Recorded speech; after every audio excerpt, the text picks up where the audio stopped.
तो सौ प्रथम तो आप सौ मित्रों ने जय हिंद जय भारत तमारा बधाનું खूब खूब स्वागत करूँ छूँ।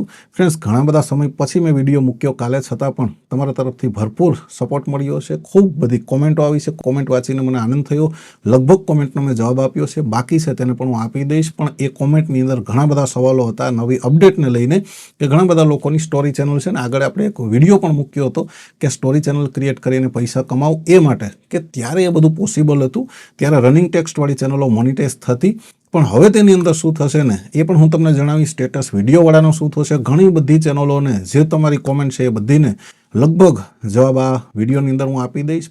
તો હવે મિત્રો આપણે આવી ગયા છે મોબાઈલની સ્ક્રીન ઉપર, બાજુની અંદર તમને સ્ક્રીન દેખાતી હશે અને આ જે વસ્તુ છે ને મિત્રો એ ટીમ યુટ્યુબ દ્વારા લખવામાં આવી છે, આપણે જવાબ આપવામાં આવ્યા છે, એટલે કોઈ આલતું ફાલતું વ્યક્તિએ આ નથી મૂક્યું। સારાહ નામના જે ટીમ યુટ્યુબના મેમ્બર છે તેણે આ પોસ્ટ કર્યું છે, લખ્યું છે મિત્રો, high creators, we have seen confusion around A minor YPP update coming July 15 and wanted to share more information and answer top question we have seen. કે અમે જે 15 તારીખે આની અંદર મિત્રો મેં કાલે કીધું હતું ને કે આ કોઈ બહુ નવી કે મોટી પોલિસી નથી, તો લખ્યું છે જુઓ કે માઇનર YPP અપડેટ, નાની એવી જે અપડેટ તે લાગુ કરવા જઈ રહ્યા છે, તેના જે કન્ફ્યુઝન છે ક્રિએટરની અંદર તેના આની અંદર જે મહત્વના સવાલો છે તેને આવરી લેવામાં આવ્યા છે। પહેલો ક્વેશ્ચન છે મિત્રો, what is changing on July 15? જુલાઈ 15 શું બદલવાનું છે? જવાબની અંદર લખ્યું છે, to be clear we are not introducing a new YPP policy. કાલના વિડીયોમાં પણ મેં ક્લિયર કટ કીધું હતું કે આ કોઈ નવી પોલિસી નથી, જૂની છે, પહેલાં રિયુઝ અને રિપીટેટિવ કન્ટેન્ટ નામની પોલિસી હતી, તો આ એ જ પોલિસી છે કે જેને માઇનર અપડેટ સાથે લાગુ કરવા જઈ રહ્યા છે। This is a minor update to our long standing repetitious content guideline, જે તેની ગાઈડલાઇન છે મિત્રો રિપીટેટિયસ કન્ટેન્ટની, તેની ઉપર આ લાગુ થવાની છે। We regularly update and involve our policies based on the content on YouTube. આ લોકોનું કહેવું છે કે એ રેગ્યુલરલી બધું જોતા હોય છે, ઓબ્ઝર્વેશન કરતા હોય છે ને જરૂર લાગે ત્યાં આવા નાના મોટા ફેરફાર કરી અને આવી પોલિસી લાગુ કરતા હોય છે। We regularly update and involve our policies based on the content on YouTube, and this update is to clarify that this policy includes content that is mass produced or repetitive। આ જે policy છે ખાસ કરીને માસ produce અને repetitive content માટે છે। અને આગળ મિત્રો લખ્યું છે, which is content viewer ઓપ્ટન consider spam, કે જોનારાઓ જેને સ્પામ માને છે, એક જ કન્ટેન્ટ વારે વારે એક જ ટાઈપનો કન્ટેન્ટ હોય તો જોવાવાળાને પણ એ મજા નથી આવતી, એવા બધા કન્ટેન્ટોને તે હટાવવા માંગે છે અથવા તો એની ચેનલને ડિમોનેટાઇઝ કરવા માંગે છે। This content has always been ineligible for monetization, પહેલાં પણ આવા કન્ટેન્ટને મોનિટાઇઝ નહોતા કરતા, પણ હવે થોડુંક વધારે ટૂંકમાં કડક રીતે કાર્યવાહી કરશે। As we have always require content to be original and authentic for YPP। તેઓનું માનવું છે કે હંમેશા યુટ્યુબ ઉપર ઓરિજિનલ કન્ટેન્ટ આવે। ઓરિજિનલ ક્યું ખબર મિત્રો, કે અત્યારે હું બોલી રહ્યો છું, વિડીયો બનાવી રહ્યો છું, તો મારો ફેસ દેખાઈ રહ્યો છે તમને, મારો અવાજ તમને આવી રહ્યો છે ને હું મારી ક્રિએટિવ વેલ્યુ એડ આની અંદર કરી રહ્યો છું। એ જ રીતે તમે વ્લોગ બનાવતા હોય, તમે કોઈ A to Z કોઈ પણ ક્ષેત્રની અંદર તમે વિડીયો બનાવતા હોય પણ જેમાં તમારી ક્રિએટિવિટી સામેલ હોય એને ઓરિજિનલ કન્ટેન્ટ યુટ્યુબ માને છે અને તે હંમેશા તેને પ્રોત્સાહન આપે છે, એવું યુટ્યુબનું માનવું છે। બીજો ક્વેશ્ચન છે મિત્રો, does these relate to reuse content? શું આ રિયુઝ કન્ટેન્ટને, જે પહેલાં રિયુઝ કન્ટેન્ટ પોલિસી હતી એને કોઈ અસર કરશે? તો આની અંદર લખ્યું છે, there are no changes to our reuse content policy which guide commentary, clips, compilation and reaction content. જે કન્ટેન્ટ મિત્રો જેમાં માની લ્યો કે મેં કોઈ વસ્તુનું રિએક્શન આપ્યું છે, કાલે કીધું એમ કે ભાઈ કોઈનો વિડીયો લઈ અને 70% તે વિડીયો છે, 30% અથવા 40% મારો ચહેરો દેખાય છે, વિડીયો પ્લે થાય છે, હું મારા રિએક્શન આપું છું। યાદ રાખજો મિત્રો, રિએક્શનમાં તમારે બોલવાનું હોય છે, એવું નહીં કે તમે મૂંગા મોઢે બધું બસ આ રીતે આંખોથી જોવો ને આ રીતે કરો, હસો ને, તો એ રિએક્શન ગણવામાં આવતું નથી। તમે બોલી અને કોઈ વસ્તુને સમજાવવાનું તો તેને કહેવાય છે રિએક્શન।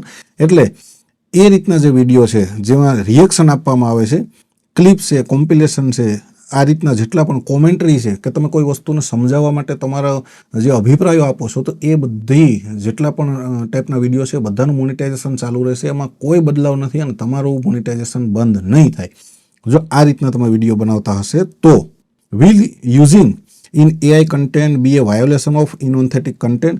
જો અમે AIના વિડીયો બનાવશું અને યુઝ કરશું તો શું આ પોલિસીનું ઉલ્લંઘન થશે? આવા સવાલો આપણા છે અને તેનો જવાબ આપે છે YouTube, We welcome creators using AI tools to enhance their storytelling, and channels that use AI in their content remain eligible to monetize. મિત્રો સૌથી મોટા સવાલનો મોટો જવાબ, કેમ કે હિન્દી યુટ્યુબરે તો ભાઈ એટલા વિડીયો મૂક્યા છે કે હવે એઆઈ ચેનલ બંધ, એઆઈ ચેનલ નહીં કામ કરે, પણ આની અંદર બહુ સરસ મજાનો જવાબ આપી દીધો છે કે અમે તેમનું સ્વાગત કરીએ છીએ કે જે એઆઈ દ્વારા વિડીયો બનાવે છે, એઆઈના ટૂલનો ઉપયોગ કરી અને પોતાની જે ક્વોલિટી એનહાન્સ કરે છે, સ્ટોરી ટેલિંગ કરે છે અને કન્ટેન્ટ ક્રિએટ કરે છે, તેનું વેલકમ છે. તેનું મોનિટાઇઝેશન અમે બંધ નહીં કરીએ, પણ એની અંદર ક્રાઇટેરિયા ક્યાં ક્યાં લાગુ પડશે ને એ જુઓ. મોનિટાઇઝેશન પોલિસીઝ લખેલું છે ને તેની ઉપર ક્લિક કરશો એટલે તમે તે પોલિસી ખુલી જશે અને ત્યાં તમને બધું સમજવા મળી જશે. પણ ખાસ આગળ લખ્યું છે and creator are required to disclose when their realistic content is altered or synthetic. તમને ખબર હોય તો આની અગાઉ આપણે એક વિડીયો બનાવ્યો હતો, અલ્ટરેટ પોલિસી આવી હતી ઘણા સમય પહેલાં, અને મેં વિડીયો મૂકેલો છે. તો જ્યારે તમે વિડીયો મૂકો છો ત્યારે તમારે એ મેનુ સિલેક્ટ કરવાનું છે. ઘણા બધાને ખબર જ નથી કે આ મેનુ ખરેખર સિલેક્ટ કરવું કે ના કરવું, અને ઘણા કરતા પણ નથી, પણ હું મારા દરેક વિડીયોની અંદર સિલેક્ટ કરું છું. કદાચ તમે એ વિડીયો ના જોયો હોય તો ખાસ જોઈ લેજો. તેની અંદર એક ઓપ્શન આવ્યું છે અલ્ટરેટ કન્ટેન્ટ, યસ ઓર નો. તો આપણે તેની અંદર જો એઆઈથી વિડીયો બનાવ્યો હોય, એઆઈનો યુઝ કર્યો હોય તો આપણે યસ કરવાનું છે, ના કર્યો હોય તો આપણે નો કરવાનું છે. એટલે તમારી જો એઆઈની ચેનલ છે અને એઆઈ દ્વારા તમે વિડીયો જનરેટ કરો છો તો એ વિડીયોની અંદર ખાસ કરીને તમારે યસ સિલેક્ટ કરી લેવાનું છે, એટલે તમારી ચેનલને પ્રોબ્લેમ નહીં થાય. More information on how to disclose altered or synthetic content in our help center. તમે પોલિસી વાંચો, હેલ્પ સેન્ટરની અંદર જશો તો આના બધા જવાબ મળી જશે. પણ એઆઈના વિડીયો મોનિટાઇઝ થશે એટલે કોઈ ચિંતા કરવાની જરૂર નથી.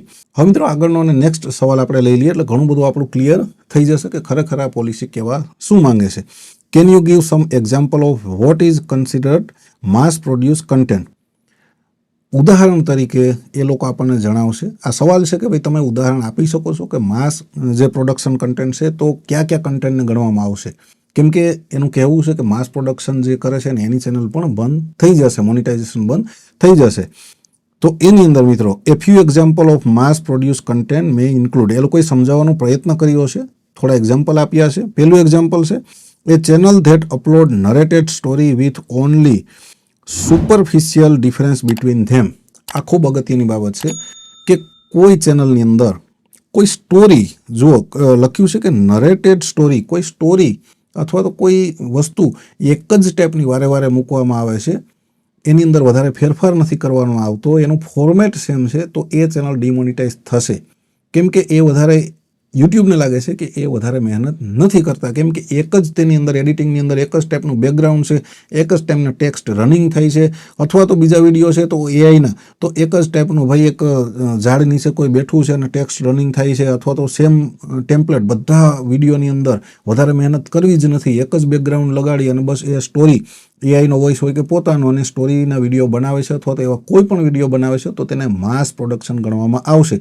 કે જેની અંદર તમારા બધા વિડીયો, ટૂંકમાં કહું તો બધા વિડીયો કોઈ પહેલી નજરે જુએ ને તમારા થંબનેલ, તમારા વિડીયો પ્લે કરીને, તો એને એવી ના ખબર પડે કે ભાઈ આ વિડીયો અલગ છે, સેમ ફોર્મેટની અંદર દેખાતા હોય, તો એ બધા વિડીયો, એ બધી ચેનલ ડિમોનિટાઇઝ કરી દેવામાં આવશે.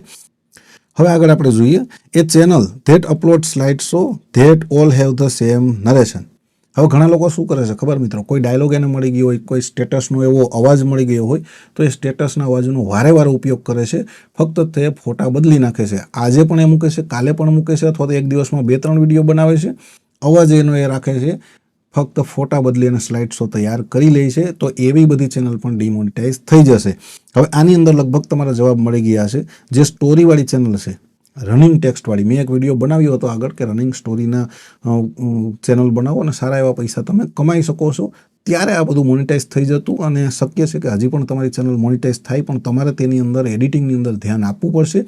વોઇસ તમારો છે એટલે તમારે કોઈ ફિકર કરવાની જરૂર નથી. માની લો તમારી ચેનલ ડિમોનિટાઇઝ થઈ જાય તો તમે અપીલ કરીને કરાવી શકશો, પણ તમે જે ફોર્મેટ યુઝ કરો છો ને, મોબાઈલની અંદર તમે એક જ બેકગ્રાઉન્ડ સેટ કરી દીધું છે, પછી એ બેકગ્રાઉન્ડને ચેન્જ નથી કરતા અને એનું એ બેકગ્રાઉન્ડ બધા વિડીયોની અંદર રાખો છો, એ જ ટેક્સ્ટ, એ જ કલર, એ જ ફોન્ટ અને એ જ સ્ટાઇલની અંદર તમે રોજ વિડીયો બનાવો છો, તો તેની અંદર તમારે તમારી મહેનત લગાડી અને વિડીયોની અંદર ફેરબદલ કરવા પડશે. દરેક વિડીયો એકબીજાથી અલગ તરી આવવો જોઈએ. ગાડીદીયા પ્રવાહની જેમ નહીં કે તમે આજે પણ એ જ ફોર્મેટ યુઝ કર્યું, કાલે પણ એ આગળ પણ એ ટૂંકમાં એ રીતે નહીં, દરેક વિડીયો એકબીજાથી અલગ દેખાવો જોઈએ. સિમ્પલ વસ્તુ છે, માસ પ્રોડક્શન એને નહીં ગણવામાં આવે. જે એકબીજાથી અલગ દેખાતું હોય, સેમ દેખાતું હોય, એક સરખું દેખાતું હોય, તો એ બધું માસ પ્રોડક્શનની અંદર આવશે. એટલે મને આશા છે કે આપણી દેશી ભાષામાં તમે સમજી ગયા હશો કે ભાઈ એકબીજાથી અલગ હોવું જોઈએ. મેં આજે આ ટી શર્ટ પહેર્યું છે તો કાલે મારે ટી શર્ટ બદલાવી નાખવાનું છે. પછી હું આ ટી શર્ટ 10 દિવસ પહેરી અને હું વિડીયો બનાવું, આ હું તમને એક્ઝામ્પલ આપું છું, તો એ મેં માસ પ્રોડક્શન કર્યું, કેમ કે મેં આની અંદર કોઈ ચેન્જીસ નથી કર્યા. એટલે એ જ ટાઈપના આપણે વિડીયો બનાવીએ ને ત્યારે એક જ બેકગ્રાઉન્ડ, આ ટી શર્ટ છે એ વિડીયોની અંદર બેકગ્રાઉન્ડ છે, જે ફોન્ટ છે, જે સ્ટાઇલ છે, એ બધી એકની એક ના હોવી જોઈએ. આપણે તેને બદલતું રહેવાનું છે, તેની સ્ટાઇલ બદલી નાખવાની છે. એક સ્ટોરીની અંદર તમે એઆઈનો ઉપયોગ કરો ને, તેણે ખુદ તો કીધું છે કે અમે એઆઈને વેલકમ કરીએ છીએ. તમે તમારી સ્ટોરી જે વોઇસ તમે રેકોર્ડ કરો છો તમારો પોતાનો, તો તમે તેને ChatGPTથી એ જે તમારી સ્ટોરી છે તેને નાખી અને તેના સીન ક્રિએટ કરાવો. કઈ રીતે કરવું ને હું તમને કોમેન્ટ હશે તો આગળ સમજાવી દઈશ કે તમે એઆઈની મદદથી સ્ટોરી પણ લખાવી શકો છો, એના ફોટા પણ તૈયાર કરાવી શકો છો અને એ ફોટાને તમે વિડીયોમાં કન્વર્ટ પણ કરી શકો છો. વેબસાઇટ બીજી જે આવે છે runway.ml ને ઘણી બધી, તો તમારી જો વધારે કોમેન્ટ આવશે તો હું તમને બધું શીખવાડીશ કે ખરેખર એઆઈનો ઉપયોગ કરીને આપણે ચેનલ કઈ રીતે મોનિટાઈઝ કરીને એની અંદર કામ કરી શકીએ. હા, વોઇસ તમારો હશે તો બેટર રહેશે, કેમ કે જેટલું ઓરિજિનલ હશે ને એટલું લાંબુ ચાલશે મિત્રો. આજે હું મારા વિડીયો બનાવું છું, મારો ચહેરો છે, મારો ફેસ છે, તો તેની વેલ્યુ પણ વધશે અને મને એડવર્ટાઇઝના પૈસા પણ વધારે મળશે. એટલે જે વેલ્યુએબલ કન્ટેન્ટ હશે તો લોંગ રન કરશે. એટલે આપણે વેલ્યુએબલ કન્ટેન્ટ બનાવવાનો છે, સારા કન્ટેન્ટ બનાવવાના છે. કોઈ ચિંતા નથી કરવાની કે આ રીતે ચેનલ બંધ થઈ જશે ને આવું થશે તો ચેનલ બંધ થઈ જશે ને એઆઈના વિડીયો પણ મોનિટાઈઝ થશે. પણ સેમ આખી જે પોલિસી છે ને એનું તારણ એટલું છે મિત્રો કે સેમ વસ્તુ આપણે નથી કરવાની. માસ પ્રોડક્શન એને જ કહેવામાં આવે છે, રિપીટિટિયસ પણ એને જ કહેવામાં આવે છે કે આપણે જે વસ્તુ છે એક સરખી નથી રાખવાની. એની અંદર આપણે કંઈક મહેનત કરી છે, હ્યુમન ટચ આપણે આપ્યો છે ને એવું યુટ્યુબને લાગવું જોઈએ. ને એવું કરવામાં તમે સફળ થઈ ગયા તો તમારી ચેનલને કોઈ પ્રોબ્લેમ નહીં થાય. જો તમારી સ્ટોરીની ચેનલ હોય તો હવે 2-3 દિવસ વધ્યા છે, તેના ફોર્મેટ ચેન્જ કરો, નવી રીતે વિડીયો અપલોડ કરો. મેં કીધું એમ તો બની શકે કે તમને પ્રોબ્લેમ ના આવે. બાકી પછી પોલિસી લાગુ થશે ત્યારે ખબર પડશે. આ ગૂગલ તરફથી હતું, મારા તરફથી કોઈ નહોતું, ટીમ યુટ્યુબ તરફથી હતું. એટલે ઓથેન્ટિક છે અને આની ઉપર આપણે ભરોસો કરી શકીએ. આની લિંક હું ડિસ્ક્રિપ્શનમાં આપી દઈશ. આજનો આ વિડીયો તમને કેવો લાગ્યો કોમેન્ટ કરીને ખાસ જણાવજો. ફરી નવા વિડીયોમાં મળશું. ત્યાં સુધી આપ સૌ મિત્રોને મારા જય માતાજી.